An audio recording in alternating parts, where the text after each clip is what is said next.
Rochelle Pinto needs no introduction, but I'm really delighted to be sitting with the truest special ambassador of luxury. Thank you. 20 years of career journalism and more. And Rochelle, I'm really counting on you for being your truest self today and as controversial as you can. So we're going to talk about 4 really interesting topics, and I feel like we could carry on for the next 2 hours, but I'm the one who set up that Oscar music bell. We're going to talk about legacy and luxury, the power of media, the intersection of luxury and culture, and the future of luxury storytelling. So let's get started. How do you think the concept of legacy has evolved in the luxury industry? And what role do you believe media plays in shaping this narrative?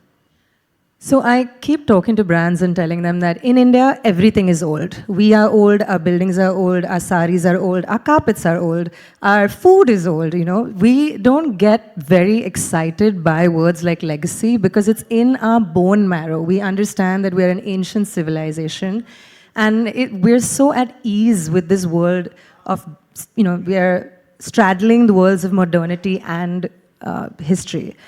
What is very important today is how brands are able to take that legacy and make it relevant to a young audience.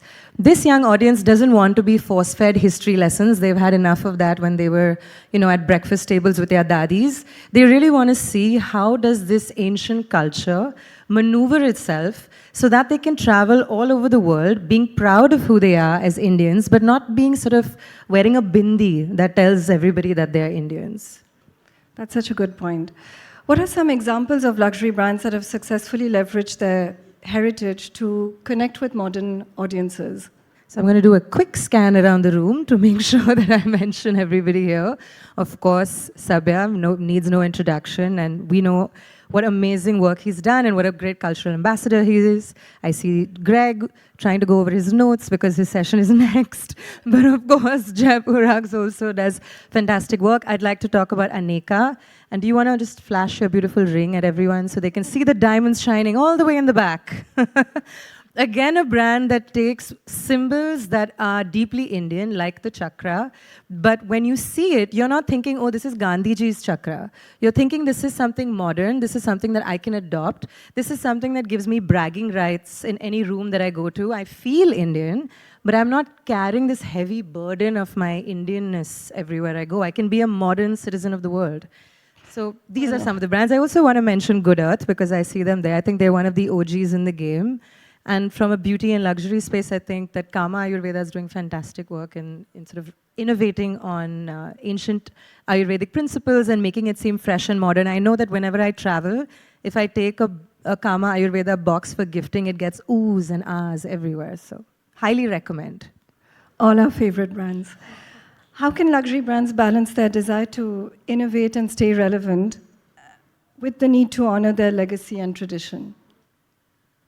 So I feel like decisions like that need to be made with the heart and not to be data-driven. I know that there are many people in this room who might disagree with me, but I think that the audience is very mature and they know when something is being done just because it's trendy and when something is a genuine evolution of the brand and a genuine attempt at innovation.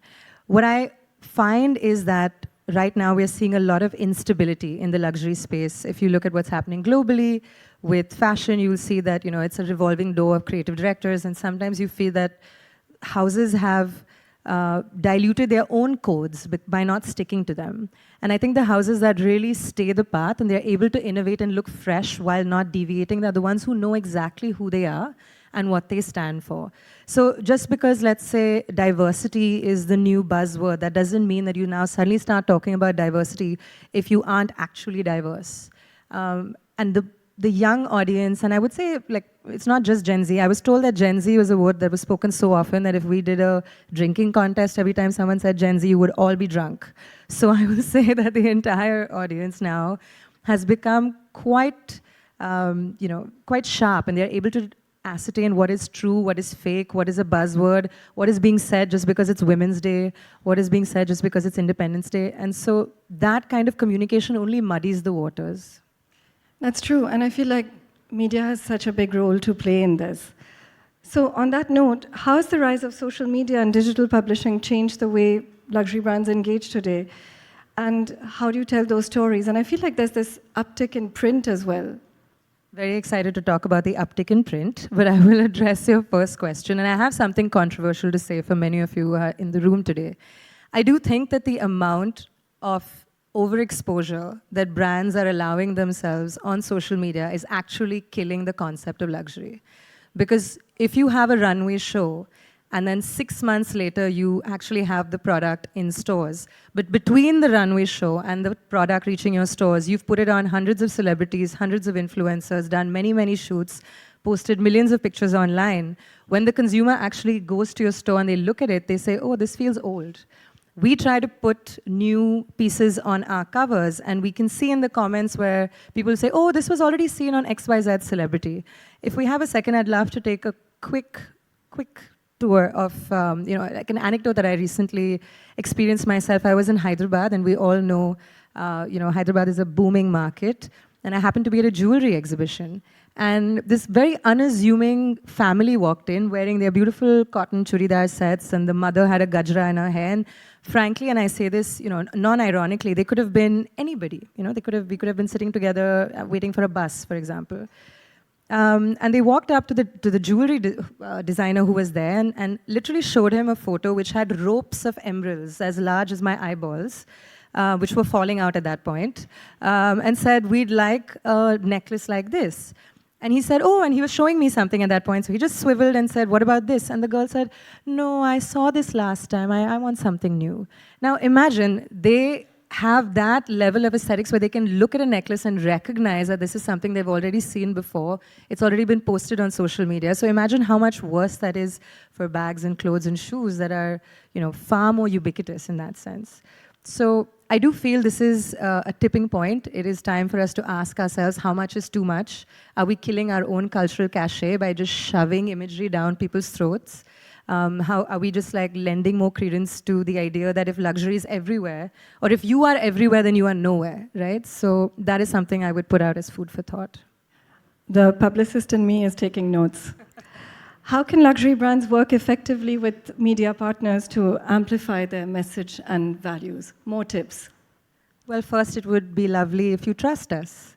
Because we do understand the consumer. We are that bridge between the brand and the end consumer. We have a feedback loop where we're able to see what is performing, what's not performing, and we aren't biased, right? We are not sort of within one ecosystem of one single brand. I think what brands do very well is if they are able to align with media houses that also understand the brand values. Like everything that we do at Vogue, and this is something I've learned from Anna herself, where she says that Vogue is about purpose. Everything that we do, whether it's an event or it's a theme or it's a it's an issue theme that we do, it has to come from a sense of purpose. What are we adding to the world? Because we are not here to pollute the internet with more content. The idea is that every time we put out something on that very valuable real estate, it means something, it moves the needle forward. And I think at Vogue, we are actively investing in creating an ecosystem where editorial stories still count.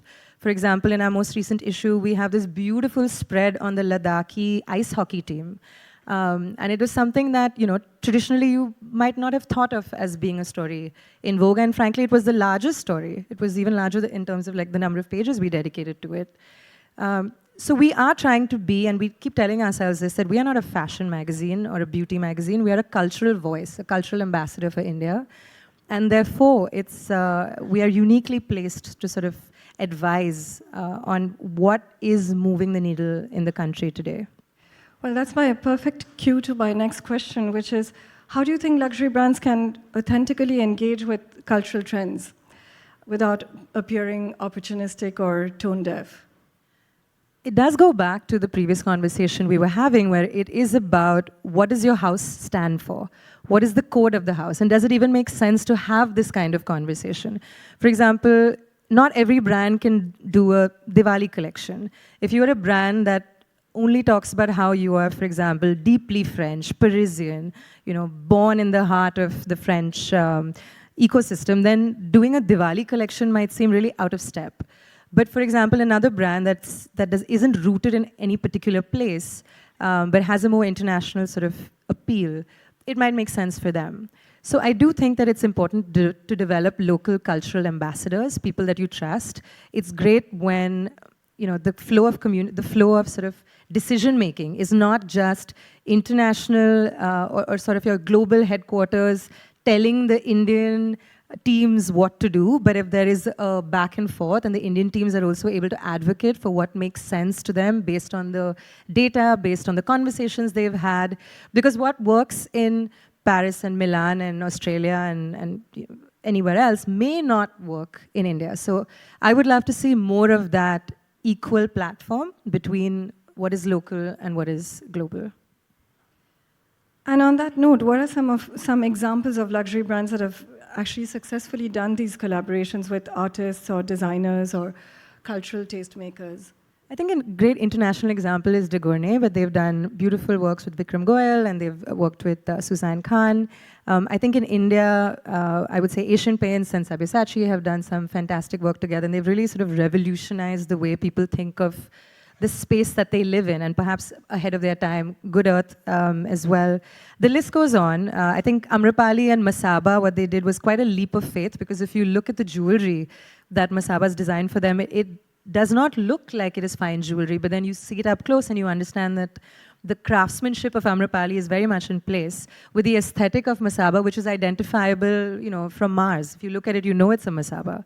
So I like all three examples that I gave because they represent different kinds of Indian aesthetics that have all been successful in their own right.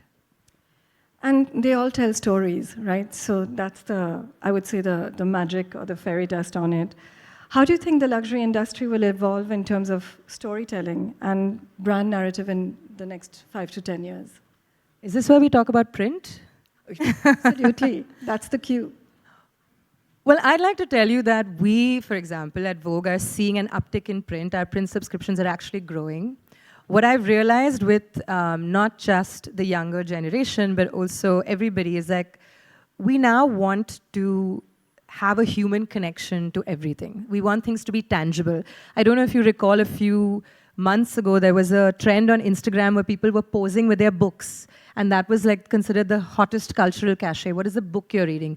Dazed just did a story on the hottest thing a man can do is read. I know the bar is very low, but still. And then the photo they had was of an actor reading Harry Potter. I mean, how low can the bar be? But still.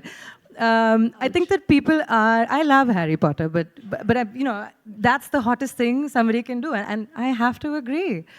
So I do think that having that personal connect, slowing down, taking time, which is why I was recommending that even when brands think about communication, less is, I know I hate saying this, less is more, but less certainly is more impactful.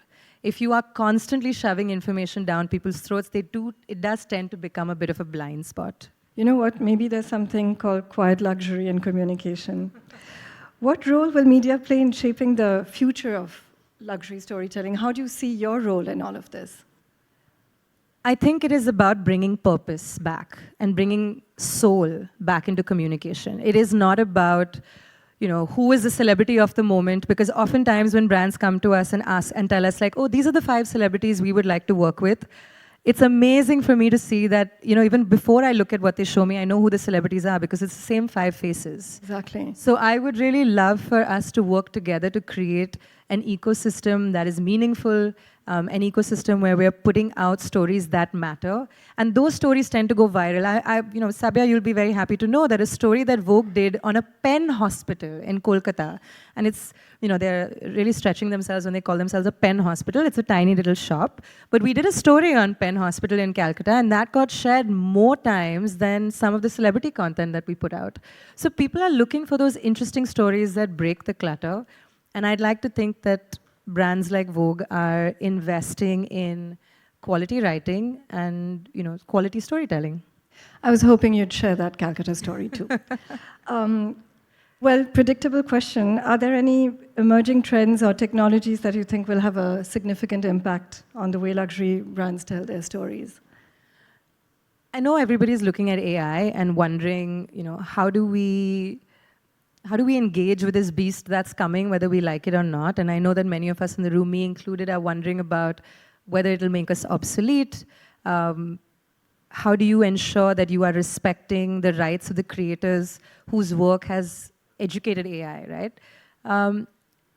I think Sabya said it, and I would agree that it is the brands that know who they are. It is the countries that have a deep connection to craft. From what we see in the content that we do, from what I've seen from the number of exhibitions that are happening all over India, whether it's in just the past 4 months, or 3 months actually, I have traveled from Cal to Hyderabad, and my teams have gone from Kashmir to Hampi to all over this country. And everywhere you go, there are exhibitions happening, there are new spaces opening dedicated to craft, there are young people launching their own zines. Zine culture is huge, by the way. I really recommend that you check it out because it is a beautiful place of diversity, and it's just quite amazing to see people spending their own money to have tangible forms of expression. I think there's going to be a decentralization of communication. There isn't going to be a hegemony where it's one voice, and you're going to have to find those platforms, and they aren't sitting on social media. They're meeting in parks. They're meeting in coffee shops.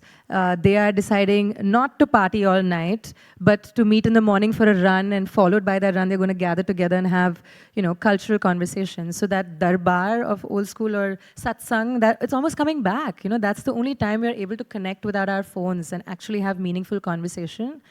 So I almost see people shunning technology in a way that because they're finding it too intrusive. So that balance is going to be really interesting, and brands that understand how to use technology to make themselves more sustainable and to make themselves more effective, but ultimately lead with heart and lead with understanding human psychology, which hasn't changed that much in all these hundreds of years. I think those brands will be the most successful. I'm speaking to the editor of Vogue, and we've barely spoken about fashion, which precisely is a testimony of what Vogue is, which is, and you are, which is a true ambassador of culture, as opposed to just fashion. And so I have a personal question. When you travel, you're representing India, and you're meeting all your editor colleagues across the world. How do you carry the word from here? Well, first, I insist on having a chance to say something. So I'm not shy or demure, and I like to, as we experienced last time at our previous Comité Colbert conversation, we basically got up on stage and debunked everything that everyone before us was saying, and we said we should not have to apologize for being Indian and for tier 2 cities being interested in bridge to luxury brands. That's not a problem. We're very happy with who we are.